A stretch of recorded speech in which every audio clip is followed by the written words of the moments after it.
Let's all go to the lobby. Let's all go to the lobby. Let's all go to the lobby to get ourselves a treat.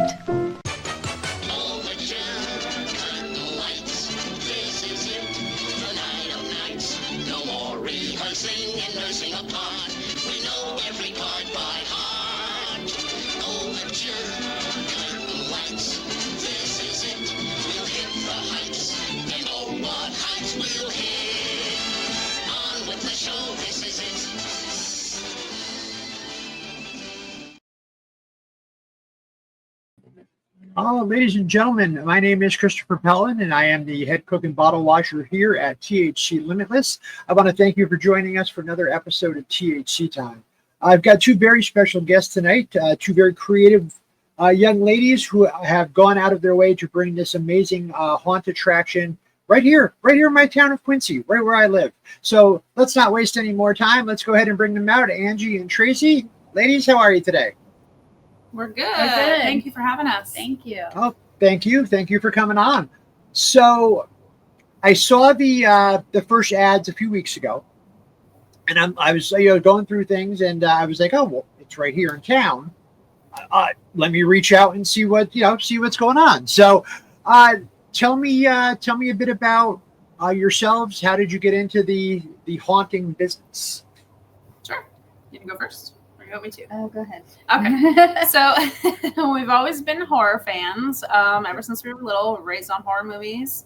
I would say what inspired us is just the horror genre itself. I mean, we're such big fans of like Halloween. Halloween for us here at my house. I'm from Quincy, but I currently live in Hannibal, Missouri. So Halloween in my house starts July 5th. Fair enough. We started with some backyard trails, and this year just decided to move indoors. That way the weather wouldn't destroy everything that we build up. So, Sure. Yeah. So it's weird this year. I mean, I just moved out here from Connecticut. I've been here just over a year now, and I came out and I found this small town, and it's funny because people are like, oh, it's 40,000 people. That's not a small town. Where I come from, the city I moved from was 400,000 people. So for me, this is a small town. But I have friends of mine who live in even smaller towns, and I'm just like, I don't understand how you guys do it. But Quincy has been great. I have found the community to be very welcoming. And everywhere we go, the people have been, they're very, very nice, very helpful. Always like, oh, I don't know where I am. Oh, you just go down here and then go down there. I mean, absolutely tremendous people. How is the reaction been so far? I know you guys just had your first weekend yesterday, right? Or Saturday, this past weekend? We did. We just had our first weekend this past weekend, October 3rd and the 4th. Okay. October 3rd was actually my wedding anniversary, so we spent it in the haunted house. So nice. Hey, what better way, right? Absolutely.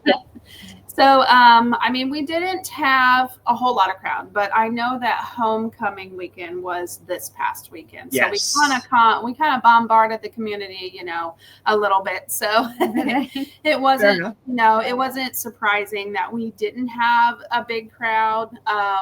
I would say probably between the 2 days, we probably polled about 170 people though. So it wasn't too bad. Yeah. That is not bad for a first time event, in that location. No. Those are good numbers. And as we get closer to Halloween. Oh, for sure. Yeah. The word spreads. I mean, we'll be running this on my channels, and then in 2 weeks, it'll be part of the TV channel. So you'll be getting as many eyes as we can put on it there. Yeah. Because again, it's nice to have local folks, doing these things and making them come to life. Now, are you crafters? Are you Spirit Halloween people? Like tell me a little bit about the event, which I planned on going to this coming weekend. So, if you want to talk, you can for a little bit. Well, We kind of been building. Well, her husband built it, the whole thing. We do have some animatronics in there, Nice. probably from Spirit Halloween that were donated to us. Oh, very cool. So we've gotten some donations, things that we've gotten from there, costumes. So I would say we're probably, I know in my aspect, I'm probably the crafty one. yes. Okay. So, and then my husband, he builds houses, so it's nothing for him to have, good ideas on, direction and pathways and stuff. So, we can take two nothings and make something. So Perfect. Hey, that's the best. That's the best way. It's every time I meet people lately, we end up like, oh, okay, well, when you're done with that, let's talk about doing this, and we've just been moving along at a pretty good pace. So, what? Tell us a little bit about what's going on inside. We don't have to give away any spoilers or anything, but what's your feel for this house? Like, what Sure. were you going for? Sure. So, Quincy, like I said, I'm from Quincy. My sister still lives in Quincy, both, born and raised in Quincy. I know that, growing up, I wish this is something that they would have had, like, for us to experience in Quincy, because, back then, I was an 80s child. She was an 80, 90 child. So, our parents couldn't really drive too far. We didn't really have a car to drive too far to experience things like this. So that's kind of what brought us to the Quincy community. I just wanted to kind of throw that out there, because you don't hear a lot about it. And honestly, like, some people that have visited, they're like, oh my God, like, we don't see this very often here. So it's nice that we have this here. And the reviews, that we're getting afterwards, are pretty good. They're helpful, Excellent. Oh yeah. They are. So what you can expect in the house, we have about, I would say, 10 rooms. Okay. Of a haunt. We have some, I want to say, up and down floors. I don't want to give too much away. Oh yeah. Lots of scary sounds. And we also do have a 2-room escape room puzzle. Nice. Very nice. Yeah. Right on. Escape to the second, and then you solve that puzzle to escape the escape room. So very nice. Very nice. So how much time went into the planning and the construction, and like what was your window? Like, when did you get started? We actually were not able to start building until September 12th, which was very okay. It was very overwhelming. So my husband is Superman, I would say, because he had our build up, I would say, in 3 days. Nice. He had the foundation up in 3 days, and that gave us time to kind of walk through each area and plan out, okay, this is what we want to do here. This is the first face everybody will see. So this is what we need to do in here. So yeah, it's been an overwhelming journey, but it's so worth it because, we just love doing this for the public. And, I'm not going to say we don't like the attention, because we do like the attention. Of course. But, we're getting, a little bit of review on Facebook, and, a little bit of feedback. I got feedback today on somebody else who runs like an outside trail in Quincy as well. So he was like, we visited yours and it was really good. So he invited us to his. So nice. Always good. And who knows what could come out of that. Yeah. Collaborations are, sometimes the very last thing you're looking for ends up being the next step in your evolution. We're going to take a quick commercial break, and we will be right back. All right. Good.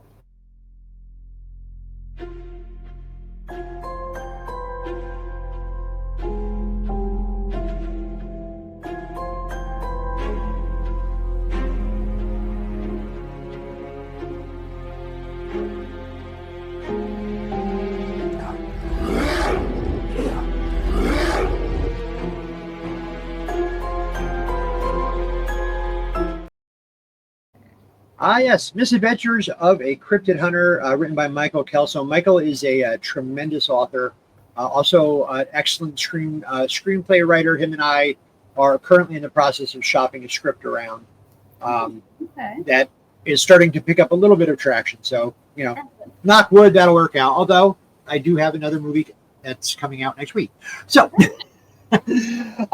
which is good though, because I've been thinking about doing a lot of different projects, and I definitely want to focus some of them here in Quincy. So like when I meet local folks, now it's like, oh, hey, let me call Angie and say, hey, what do you think about this? Could we do something? And, it all works out. It ends up being very cool. Because I'm programming for a television network now. So I'm always go, looking for the new stuff to let people know what's going on. So let me see. And not to cut in, but like I love like special effects things. Oh, yeah. So when I'm trying to plan out like how I want things to go in a certain area, like in our haunted house, I'm like, sure, I know it's not possible, but I wish we could do that. Understandable. Yeah. So this is the banner, and who did the who did the art? Well, that is actually a rough draft banner. Oh, okay. So it looks good though. It looks good that way. actually, I could send you the actual banner if you would like. Sure, absolutely. Absolutely. So the crowds will, again, as we get closer to Halloween, and everything, and word of mouth, especially around this town, is great. And there's going to be a lot happening. And so with the haunt, obviously, in a perfect world, this is the first of many of these type of things that you guys would want to do. What was how did when you came to Quincy, did you, I would imagine you had to go to the city and say, hey, we want to do this, or was there a piece of property you already owned, or where did the building come from? Your husband built lots of hoops to jump through. Yeah, we have had a lot of hoops to jump through with this, just because Quincy, how the fire chief put it is, they've tried this with people in the past and it has never worked out. So they were very touchy with the haunted house situations, which understandable, when somebody is wanting to do these things and they're not thinking safety first, what happens if this happens, and they're just kind of trying to jump into it for just the money side of it. Sure. You really have to put safety first. So we understand, we get it. So, and with us running trails, safety has always been our number one thing. For any of our visitors, just because we get a lot of children, and having children of my own, if it's a dangerous situation, I of course wouldn't put my kids in that situation. So I get it, but yeah, we have jumped through a lot of hoops. I think for about a month before actually a couple months before September, we started kind of looking around at just empty properties or empty warehouse spaces. And we actually started, I called a gentleman regarding a property on 57. I don't know if you know where that is. It's down by an old trailer park, but it's an old abandoned house. And I know that they have been doing work there. And I contacted the owner. I was able to contact the owner, and he gave me the guy's name and number that owned where we're at now. And I called him. So that's kind of how we found the property, just by calling around and word of mouth. Hey, we did try the what is it called? The Quincy Mall, but now Quincy it's Town and Center. Town and Center, because we did have a friend at one time many years ago. He did run a haunted house. Stupowski's was their last name. They did run a haunted house in the Quincy Mall when it was the Quincy Mall many, many years ago, and then they stopped doing it. We never understood why. We never asked, none of our business. But the town center was the first place we called, and they were trying to put us right next to Spirit Halloween, which would have been perfect. But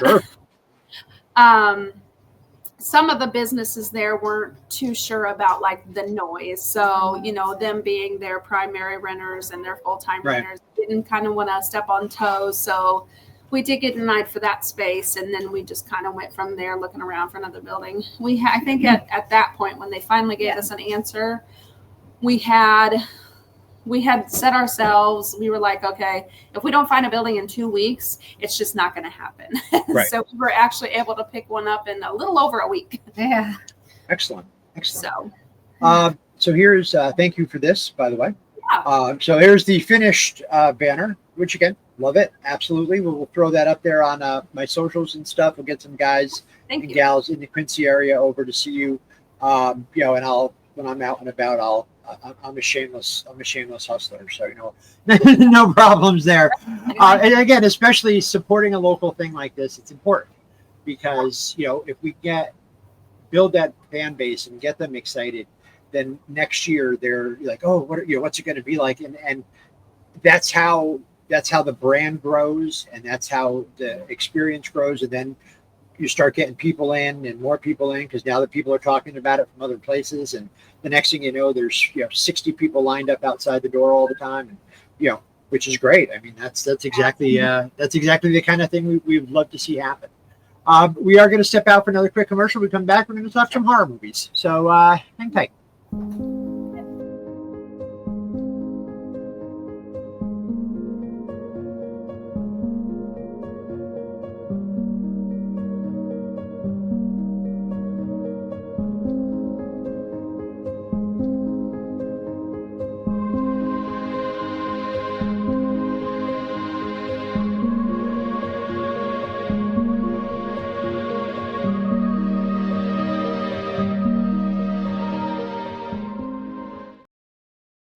Yes, The Sick and the Sainted, available everywhere books are sold. Some fun, nasty little stories in there. Good book. Great writers involved. Jagger Mason is he's an up and comer, and I've published him twice now. Oh. And I have no idea what the dude looks like. Very Like cool. I have never seen a picture. Like we talk on email and we talk on text. I have no idea what the dude looks like, which you would think is weird. But this is actually the third time since I started publishing that I've worked with somebody who I've never actually seen. So, but they do what they got to do. So you can be a hideous chud, or you never know. Exactly. That way, right? So,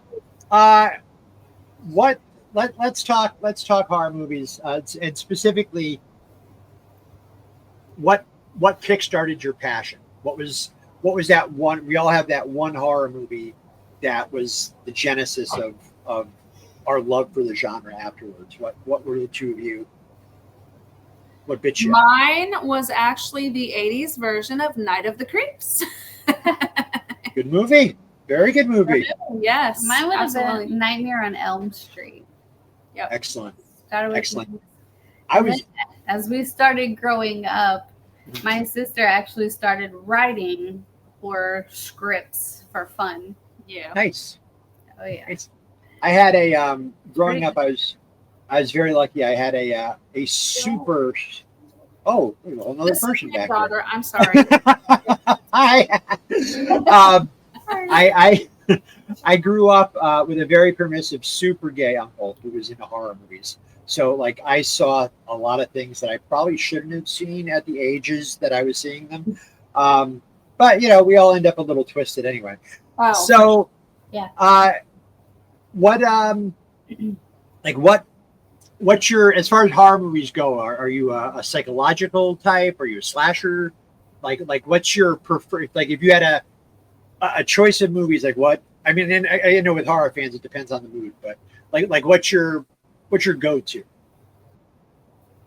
I think mine is more the thrill of like,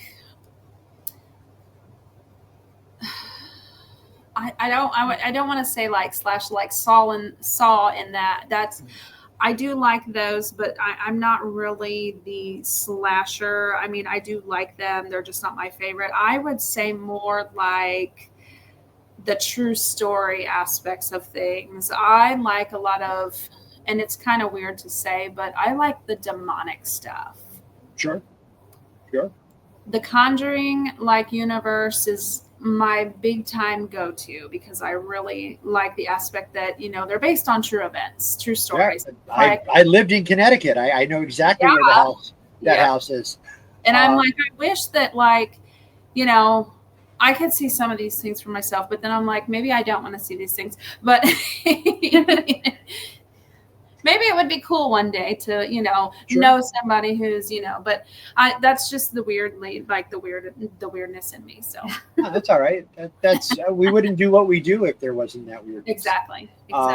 And it's really weird not to bring it up. So my mom was given a Bible from her, our pastor. And this Bible looked like it was from an old antique store. I can't explain what this Bible looked like because to me, I was like, holy shit, Mom. I mean, pardon my language, but I was like, holy shit, Mom. I was like, that Bible looks like maybe somebody used it for an exorcism. So we're going through this Bible and I kid you not, we found an original newspaper clipping of the Ed and Lorraine British. There was a British copy of an original newspaper clipping that was folded in half and it was stuck in the middle of this Bible. And I'm like, holy crap. That's wild. That is wild. I ended up giving the Bible to another lady in church and she forgot to take that clipping out of that Bible. And I was like, shut up. Darn it. I was going to frame it. I met a couple at a convention last year that owned a fork that they had bought from Jeffrey Dahmer's father. Oh, wow. And people were, it's a weird thing to be in the presence of something like that. Because like Gacy sold his paintings and all of that, and there's lots of that stuff. A lot of these guys paint or whatever. But I mean, the fork. I mean that's just that's dark even for me, and I'm a horror guy. So the weird things people buy that belong to big stars and nice, super nice people. Super nice. Yeah. And that's the thing I love about that community is we are the weirdos, and it doesn't matter when we're there, when we're around each other. Horror fans they bring out the best in each other, and it's weird because again we're the ones that are viewed. It's like, oh, you're watching cannibal movies, or you're watching. We're the ones that are viewed like weirdos. But I have never been to, and I've been to conventions of all kinds with what I do for a living. I have never been to a legitimate horror convention where there was any real problems. Everybody just got along. If there was a misunderstanding, it was resolved peacefully. And those, they get it. Those kids get it. And the stars love it. And they, and I don't know if you've had any experience with going to conventions and meeting a lot of these guys, gals. We haven't yet. No, not yet. Not yet. But they are amazingly humble because they know. You'll never see Will Smith at one of these. You'll never see Tom Cruise at one of these. Right. Because these guys know that without the fans, they wouldn't have a career. The guy who played the third victim in Chopping Mall. Who the hell is that? I don't know, but there are horror fans who absolutely do and stand in line to meet him and get his autographs. So, and that kind of commitment is what brings the fans out, and which is why the guests at these things love spending time with the fans, because they're not blowing smoke up their ass. They know, this was the third hostage. So I mean, to me, that's always been it's a very welcoming. It's been a very welcoming environment, and this year coming up, we might. I got a few things in the works, so nice. there might be a perfect opportunity here. So we'll put a pin in it, but. Absolutely. We're going to take one last commercial break, and then we'll be right back. Okay. Did I? Oh, yeah. Okay. Yeah, here you go. This is a little movie written by somebody who looks remarkably like me.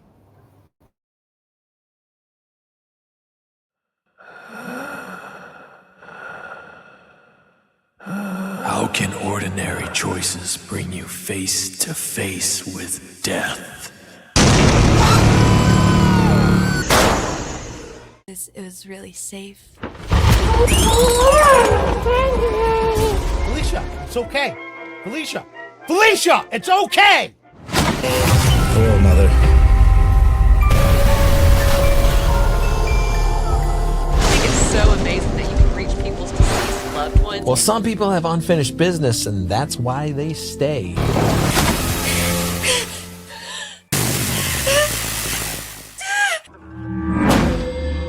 Hi. I rented out the suite online. Pull yourself together.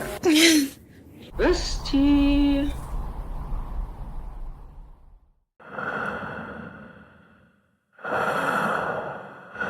Will you dare to open the door?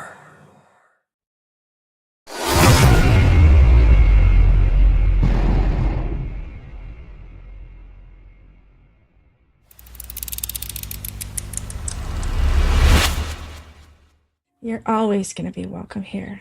Always. Oh, yeah. So that was at Death's Door, directed by Mr. Frank Blangy and written by yours truly. It was a lot of fun. And it's nice when you find your people.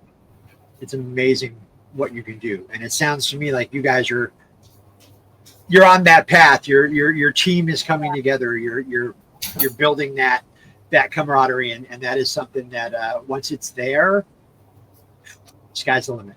It really is. Yeah. So we are going to go ahead and play my favorite game. It's called Straight Fire. Oh.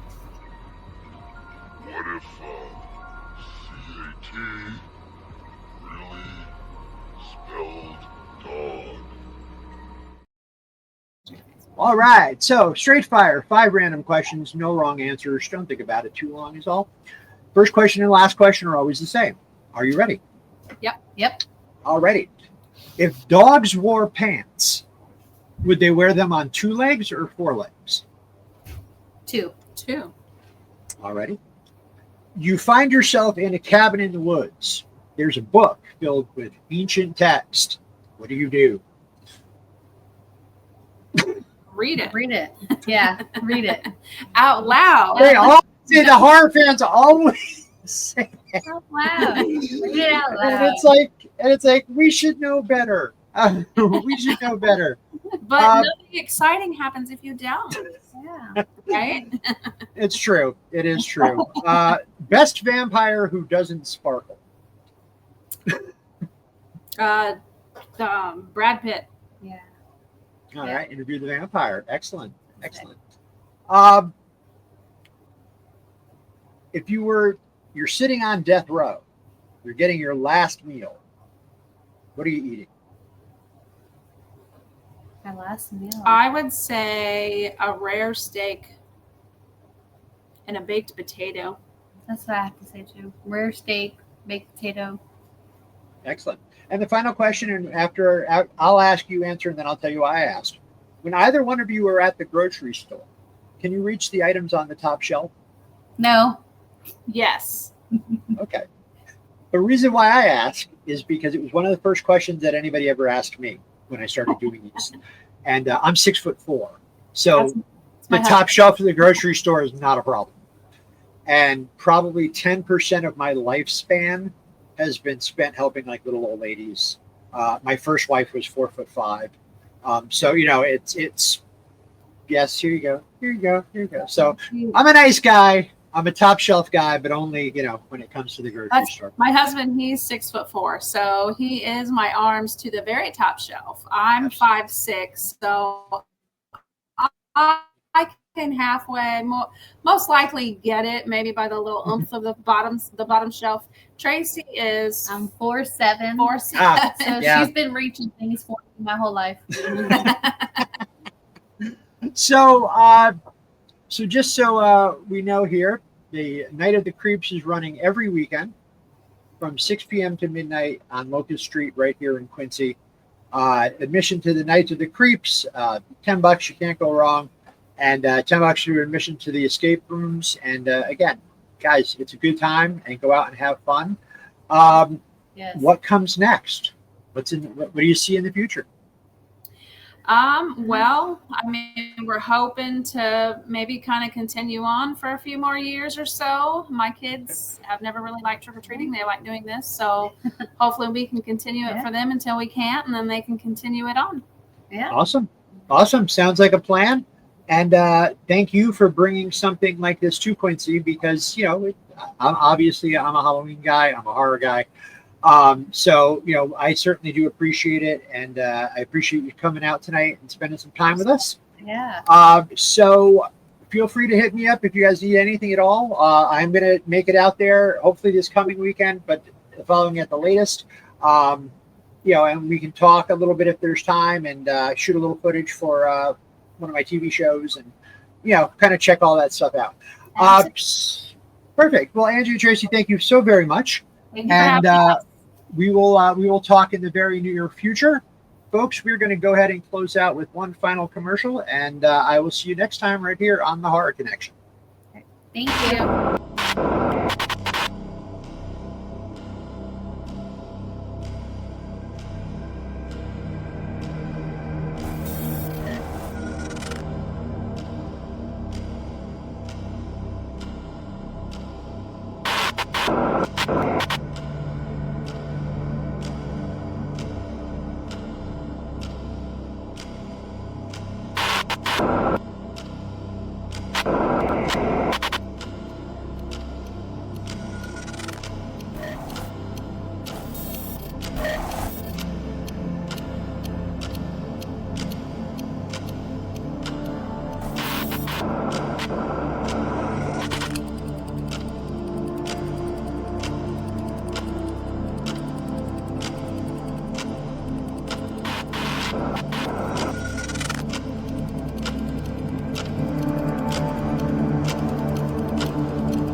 Clock Towers 2025. The clock is ticking.